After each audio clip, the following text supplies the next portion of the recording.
This Family Life News podcast is made possible by the support of listeners like you. Next on the 5 o'clock report. They're dancing in the streets, but they won't be dancing for long. Years of intensive and expensive litigation. This administration is done playing nuclear roulette. Gone is climate change worship to a false god. Now, let's go to the newsroom. Trump trumped on tariffs. Good afternoon. Thank you very much for joining us. I'm Mark Webster. They're dancing in the streets, but they won't be dancing for long. That I can assure you. An angry and defiant President Donald Trump after having his tariff policy rebuffed this morning by the United States Supreme Court in a 6-3 decision. This was an important case to me, more as a symbol of economic national security. The good news is that there are methods, practices, statutes, and authorities that are even stronger. How might this wind up impacting you? Stephanie Brinley with S&P Global Mobilities tells WWJ in Detroit how today's decision might impact car prices remains to be seen. It just continues a situation of uncertainty, and that's been one of the most difficult things to work through. When the decision came down, Trump was hosting governors at the White House, including Utah Republican Spencer Cox. He just expressed his disappointment. He did say that they were kind of planning for this and that they had thought about some workarounds, making sure that those trade deals stay in place. California Democratic Governor Gavin Newsom quickly posted online, "Time to pay the piper, Donald." As for Congress, constitutional law professor Jonathan Turley tells Fox News, We're looking at years of intensive and expensive litigation unless Congress wants to intervene and try to streamline that process. But there's still a lot to be resolved. This is a fractured decision. Trump says his tariff alternatives won't require congressional approval. Some dodgy weather in parts of our area. Winter weather advisory until late tonight for parts of eastern New York, including Utica. Flood watches for the Binghamton area, parts of northwest PA. Wind advisories posted along the shores of Lakes Erie and Ontario. We'll get Kevin's forecast in a few minutes. None of that, though, as bad as the severe storms, even midwinter tornadoes in Illinois last night. Oh my gosh, look at it, gosh. Those folks reacting to an approaching twister. Some property damage, but thankfully no reports of fatalities. What will happen in the Middle East this weekend? U.S. forces continue to head toward the region. While on paper, Iran's been given several days to agree to a deal with the U.S. to end its nuclear weapons ambitions. Several reports say the U.S. might conduct limited strikes as early as this weekend to force Tehran's hand. Former U.S. Special Ops soldier Brett Velikovich tells Fox. What our military buildup in the region tells you is very simple, that this administration is done playing nuclear roulette with the Iranian regime. The head of the International Atomic Energy Agency, Rafael Grossi. I think we are going to have an agreement which is covering everything, which is contemplating everything that needs to be looked at, or we are not going to have an agreement. So I think the sense of urgency that the president is conveying is right. He says the agency hasn't been able to access any Iranian nuclear facilities since the U.S. bombed them in June. Former Prince Andrew, free right now after being booked and interrogated by British police for allegedly sharing state secrets with convicted sex trafficker Jeffrey Epstein. British legal expert Joshua Rosenberg tells Sky News. He was trade envoy for 10 years, started 25 years ago, I think. And so there's plenty of material in government archives, in government records, perhaps in palace records, that they will want to look through before they can decide whether they have enough evidence. The former Duke of York has denied any wrongdoing. Secretary of War Pete Hegseth speaking at the International Christian Media Convention in Nashville today. Gone is godless and divisive DEI. Gone is gender-bending equity and quotas. Gone is climate change worship to a false god. We are one military, one fighting force, one nation under God. Hegseth told the gathering, quote, "We are not in woke we trust, we are in God we trust." This month marks the 9-year anniversary of the abduction of Christian pastor Raymond Koh in Malaysia. Voice of the Martyrs Vice President Todd Nettleton says they have footage showing Koh was arrested by the Malaysian police. If it weren't for the security camera footage that caught the abduction, it would be as if the earth swallowed him up. He's not been seen or heard from since. His car has never been found. The case has been playing out in court until December when a judge put a stay on it. Now there's been no movement whatsoever. No one knows where Raymond Coe is or if he's alive. The police were ordered to reopen the investigation and to report to the judge every 2 months on the progress. How are you doing finding Raymond Coe or explaining what happened to him? Because of the stay, that is also put on hold. Coe is running an organization to help people living with AIDS, as well as recovering addicts, single mothers, and children when he was arrested. It's illegal in Malaysia to evangelize to others. You can follow Coe's story on the VOM website at persecution.org. And to Italy, another day, another big hockey game. A day after the U.S. women's team struck gold, the U.S. men on the ice right now against Slovakia in the semifinals, and they got off to a good start. Up the middle from Orensky.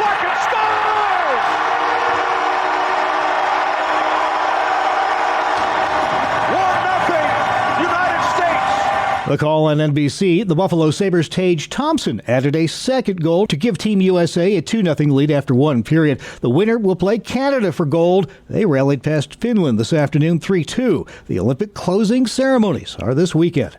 Still to come on the 5 o'clock report, a recap of our top regional stories and highlights from this week's Capital Connection.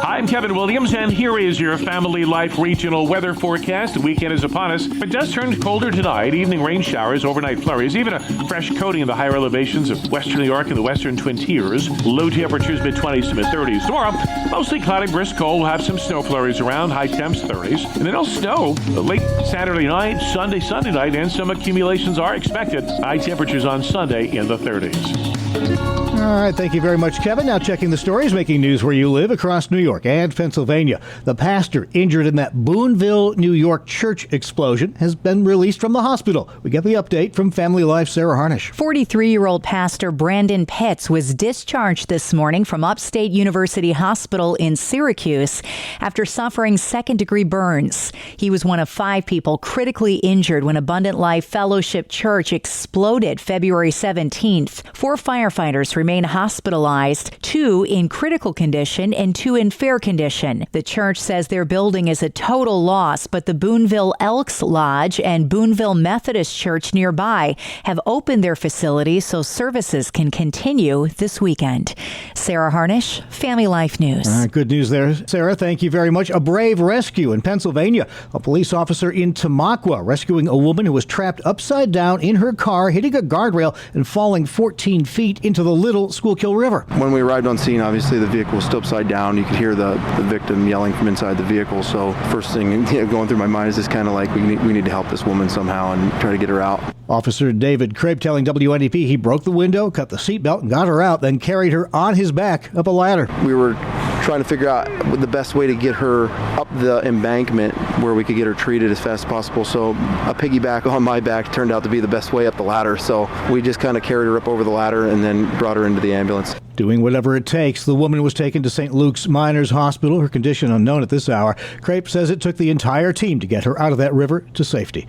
First responders called to a horse and buggy crash in Lancaster County last night. Authorities there say the collision happened at the intersection of Martindale and Fries Road in Earl Township just before 7 p.m. 2 people were hospitalized, their conditions unknown. Police continue to investigate that one. And you might not be thinking too much about fishing at the moment, but trout stocking is underway in Carbon County, Pennsylvania, where the countdown to fishing season is officially on. Volunteers helping to stock fish at a local creek telling WNEP, though, work is well worth it. Oh, I just love coming out and doing this and get these fish in the water. Just hang out with the guys. You share like all these incredible memories of fishing.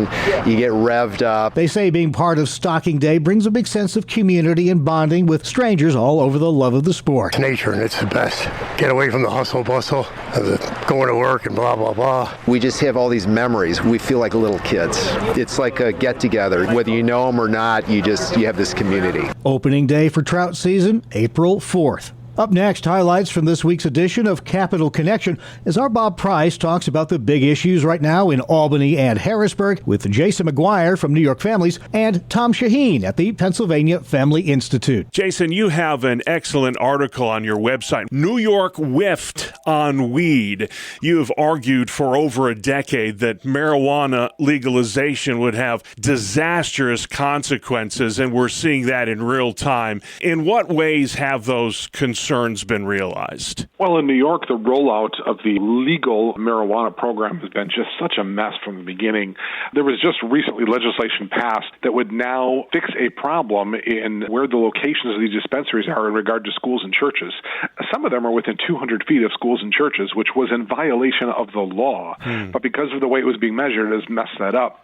But those are some of the least of the worries. I mean, you can't drive down a road in New York without people on some major road that are smoking weed as they're driving. Yeah. And there appears to be no real way for law enforcement to measure the impairment of that. We'll come back to you in a minute, Jason, but I want to get Tom's thoughts on this because Governor Shapiro has been arguing for years now, Tom, that recreational marijuana for-profit cannabis use is inevitable in your state. It's all around Pennsylvania. He says it's only a matter of time before it's in Pennsylvania. How hard has it been for your organization, Tom, to battle against the big tobacco-like lobbyists who are pushing for this in Harrisburg? Well, certainly the industry and their hired lobbyists don't mention any of the harms. And we've just seen a number of states and the experience that they have had with the addiction and the traffic fatalities and the hospitalizations. And I think the initial states that legalized it, it took a lot of money to sell a lie, but the industry was able to sell a lie on a ballot measure, and people voted for it. Yeah, and the profits that are supposed to be realized from this not happening. You look at the societal costs of this, Jason, 1 in 3 people who have experienced with marijuana will become addicted within a year. The effects on the brain, stroke, heart disease, the rest of it. These are things we're just starting to realize. You've been saying this for years, Jason. Is anyone in Albany paying attention? Apparently not so far. That is the concern here in the Empire State, is there has been no movement really to do anything to try to restrict what is happening with weed here in the Empire State. But you pointed to some of the major concerns that we have with this. There are health concerns. There are addiction concerns. And the problem is most people think that when there is somebody smoking weed today, it's the same thing as back when there were hippies.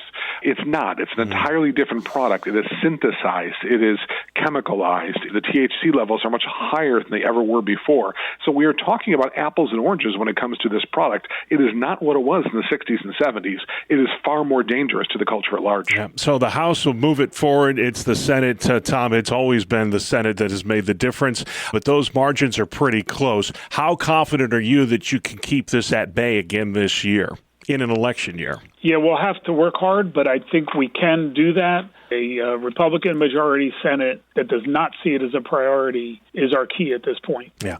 Budget negotiations, Jason, are ongoing in Albany. It seems like what to do about ICE is job number one for the Democrats who rule the roost. There's hardly a day where you don't see some kind of legislation designed to rein in ICE or ban ICE or continue New York's sanctuary state policies. The governor's proposed banning any kind of ICE collaboration contracts. Is there a role the state and local law enforcement authorities should be playing when it comes to immigration enforcement, or should this strictly be the purview of the federal government? No, I think there is a role, and really the role is not to have animosity towards federal law enforcement. And that's essentially what the governor and the legislation here in New York is seeking to do, is it's trying to create a rift between local law enforcement and those federal law enforcement officers.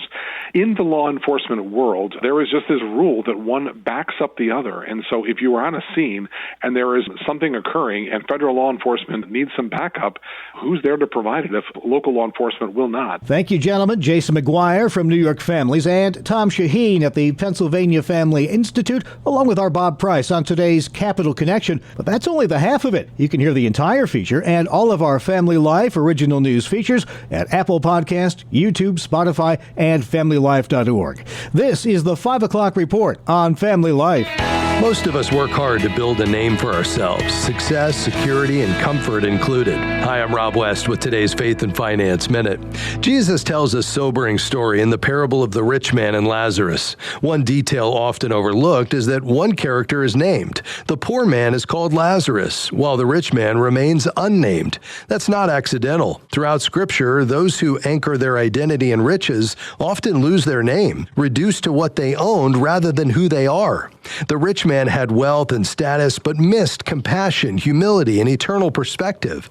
Lazarus had nothing in this life, yet his name is remembered because his hope rested in God. Jesus' warning is clear. Wealth makes a poor identity.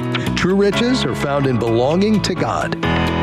Manage your finances wisely with the easy-to-use FaithFi app. Download FaithFi, Faith and Finance from your app store, or learn more at faithfi.com. Thanks, Rob. Still to come on the 5 o'clock report, a longtime Pennsylvania farmer's inspiring decision to turn down millions for something more important. First, weather with Kevin. Hi, I'm Kevin Williams, and here is your Family Life regional weather forecast. The weekend is upon us. We have some forecast challenges. A storm will be spinning up and off the middle Atlantic coast on Sunday as colder air is driven into our region, and the result will be some snow, and some accumulations are likely in the Saturday night, Sunday night time frame. Whether they're light or more, we'll have to wait and see on the tracking and the timing of that system. In the meantime, it does turn colder tonight. Evening rain showers, overnight flurries, even a fresh coating in the higher elevations of western New York and the western Twin Tiers. Low temperatures mid-20s to mid-30s. Tomorrow, mostly cloudy, brisk cold. We'll have some snow flurries around, high temps 30s. And then it'll snow late Saturday night, Sunday night, and some accumulations are expected. High temperatures on Sunday in the 30s. Thank you, Kevin. Finally at 5, 86-year-old Mervyn Rodabaugh has owned a 261-acre Cumberland County, Pennsylvania dairy farm for more than 60 years. Recently, he got a $15 million offer to sell it to a data center developer. He turned them down like sour milk, telling Penn Live he instead put his farm into the state's farmland preservation program because there are things way more important than one fat check. Most people in the United States still care about farmers, and we are still an important cog in food supply here because sooner or later the food from Canada and Mexico is going to replace a lot of our farms now unless we are very careful. Rodabaugh says people and politicians need to reprioritize the ag community. The mere fact that God's green earth here, once it's built over by development and warehouses, it's going to be lost forever. And I think it's high time that most people is going to have to look at the American farmer and realize how valuable he really is. Words of wisdom and warning from 86-year-old Pennsylvania dairy farmer Mervyn Rodabaugh. And that's the world we live in for Friday, February 20th, 2026. Thanks again for joining us. Have a blessed weekend. I'm Mark Webster, Family Life News. Thank you for listening to this Family Life News podcast. If you've been encouraged by what you've heard, please share it with others and click the subscribe button to automatically receive future episodes. Family Life is a listener-supported ministry. Podcasts like this are made possible by your financial partnership. Find out more at familylife.org.